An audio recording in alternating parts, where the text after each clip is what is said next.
You think a battery just pushes juice through a wire? That is not what's happening. Most beginners get electronics backwards, so let me fix that right now.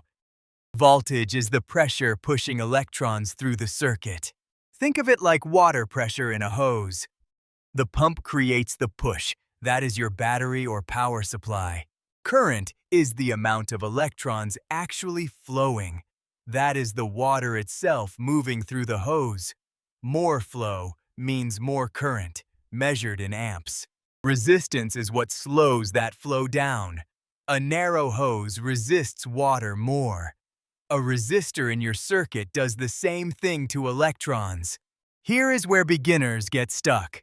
They think high voltage always means danger. Wrong. It is the combination of voltage and current that matters. A static shock has thousands of volts but almost no current. It tickles. A car battery has only 12 volts but can push hundreds of amps. That is deadly. So next time you see a circuit, ask yourself 3 things. What is pushing the electrons? How many are flowing? And what is slowing them down? That simple checklist will save you from burning components. Click the next video to see